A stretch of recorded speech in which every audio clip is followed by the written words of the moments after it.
Good morning, everyone. I hope that you're all safe and doing well. As I drove from Mayfield to Farmington this morning, I saw a beautiful sunrise. It reminded me that all is well and the sun is still rising and beautiful, and life is still beautiful.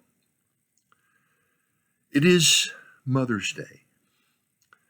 Happy Mother's Day to all the mothers out there. This will be my first Mother's Day without my mother. And so I have some strange feelings about all that.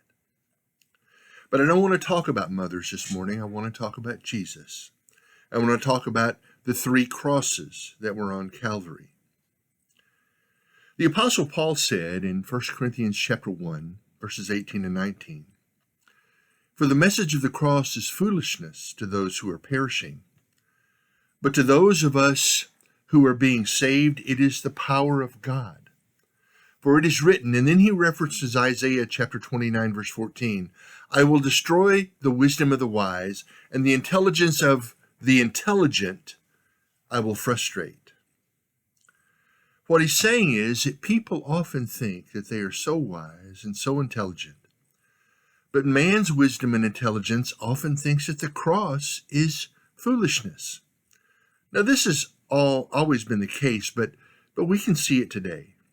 And this verifies that these folks, in fact, often neither have wisdom nor intelligence when it comes to what is truly important in life. Our most sophisticated computer design does not have the capabilities of the brain of a newborn child. So what if we can map a strand of DNA? Honest science knows that it will always be beyond our capability to ever make a single strand. We can detect it and perhaps even manipulate what already exists, but we will never be able to create anything. So what if we can send a spacecraft to Jupiter and it take 5 years to get there, traveling at 165,000 miles per hour, and is less than 1 minute off the pre-launch calculations? So what? Where do you calculate that you will be 1 minute after you reach the end of your journey on the earth? That's an important question. Philippians chapter 3 and verse 18 even reminds us that many live as enemies of the cross. Many will deny that God exists right up until the time that they appear before him. Don't be the person, folks. Don't be the person who rides the bus of ungodliness all the way to the end of the line and thinks that they can hop on the godly bus as it slows down to pull into the terminal. Well, someone might ask, what about the thief on the cross? Well, that's a good question. And I believe one of the messages of the cross can be found in that narrative there, but it needs to be unpacked correctly. People try to paint the thief on the cross as a godless man right up until the time he died. It is my view that that is far, far from the truth. I see a man that at some point had been a follower of Christ, but he had gone astray and lost his way. Why, you may ask? Because of the things that he said on the cross. In Luke chapter 23, in verses 40 through 42, that thief said, unprompted, to the other criminal, "Don't you fear God? So not godless. Don't you fear God since you are under the same sentence?" "We are punished justly," that man said. And this is an important understanding. "For we are getting what our deeds deserve. But this man has done nothing wrong." A question: how did that thief know that? It's not a conclusion that he learned hanging there on the cross.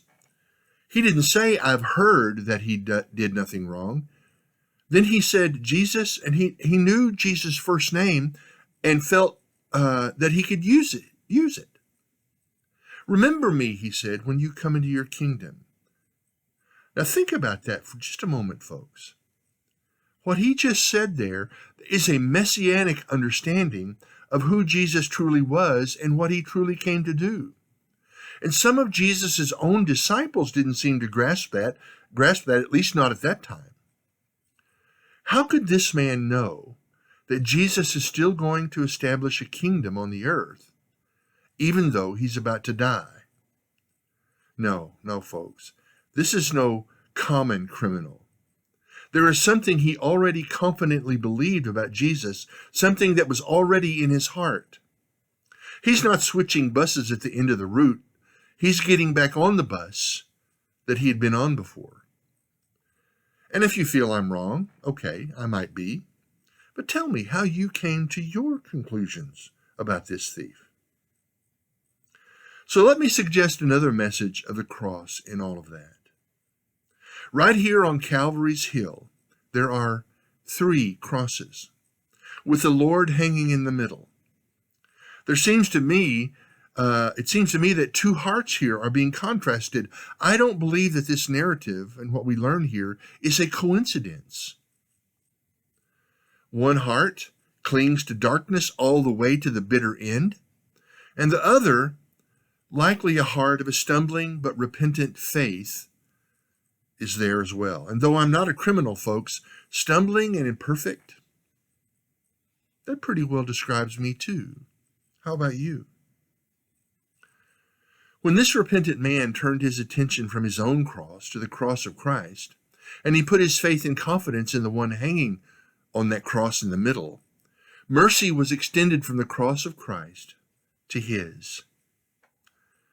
The message of the cross is that salvation is offered to everyone. But there are 2 and only 2 things that we can do with it.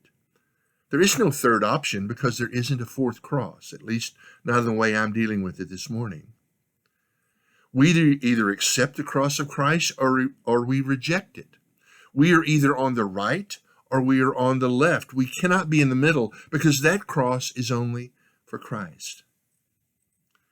If Jesus hadn't given his life for us, if he hadn't died on the cross, there would only be 2 possible salvation realities. Either we would all be lost, everyone in the world, or we would all be saved, everyone in the world. Many in the world want the cross to be foolishness. They reject it because if there is a cross, then there is a reason for the cross. And if there is a reason for the cross, then there is forgiveness of sins, and God holds us accountable. If there was no cross, there would be no forgiveness. And people in the world, I guess they've always wanted this since the cross. They want a crossless religion because they surmise that without a cross, we would all be saved. It is an assumption that even the vilest, most wicked human who ever lived would be just as saved as the most holy person who's ever lived. Hitler could stand beside the Apostle Paul and enter into the joys of heaven right along with him, according to their view of things. Our God, though, is a God of mercy, but he is also a God of justice. The message of the cross of Christ is about both of these things. Through the cross, God offers his mercy to the world. But the message of the cross is also that it is a dividing point between grace and mercy, between justice and wrath. A lot of the book of Romans is an exposition of this. The cross satisfies the requirements of God's justice, but ignore it, and justice and wrath is all that there is left. God cannot reward unredeemed sin and be a holy God.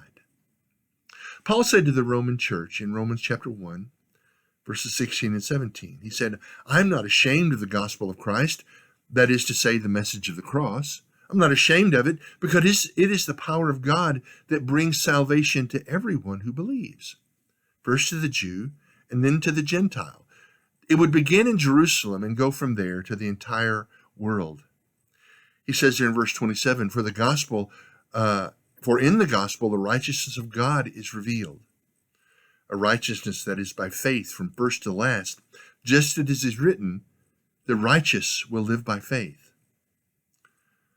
Paul goes on to talk about the situation in their culture, which could be and should be echoed in our world today. He says in verse 18, the wrath of God is being revealed from heaven against all the ungodliness and wickedness of people who suppress the truth by their wickedness. Verse 19, since what may be known about God is plain to them because God has made it plain to them. Listen, folks, you have to be intellectually dishonest to say that the evidence about God doesn't exist. Verse 20, for since the creation of the world, God's invisible qualities, his eternal power and divine nature have been clearly seen, being understood from what has been made, so that people are without excuse. There's one thing that I know may be said by millions of people at the judgment. They will say, I didn't know. And God will respond, well, you should have. The evidence was all around you. We cannot open our eyes in honesty and not see the evidence of God everywhere. There are all kinds of ridiculous false realities formulated by those who have their eyes closed to God's obvious truth. We can't honestly look at the infinite complexity of nature, though, and call it an accident. Physical reality does not work that way, and we know it. We can't look at the order and design of the universe and honestly call it a lucky coincidence. That is absurdly preposterous, and we know it. Verse 21, for although they knew God, they neither glorified him as God nor gave thanks to him. But in their thinking, their thinking became futile, and their foolish hearts were darkened. So they think the message of the cross is foolishness. There's only one thing that can turn the world around, and that is the truth and power and the message of the cross in the good news about Jesus Christ. And that's what Paul is talking about in Romans chapter 1. The message of the cross is that Jesus gave himself on the cross to redeem us from all wickedness and to purify for himself a people that are his very own. That's found in Titus chapter 2, and verse 14. Let me close this morning by saying the message of the cross is there is now no condemnation for those who are in Christ Jesus. Romans chapter 8 and verse 1. But I must ask you, as we look at Calvary and see those three crosses, one on the right of Jesus and one on the left, which side of his cross are you on? May God bless you and keep you in his care.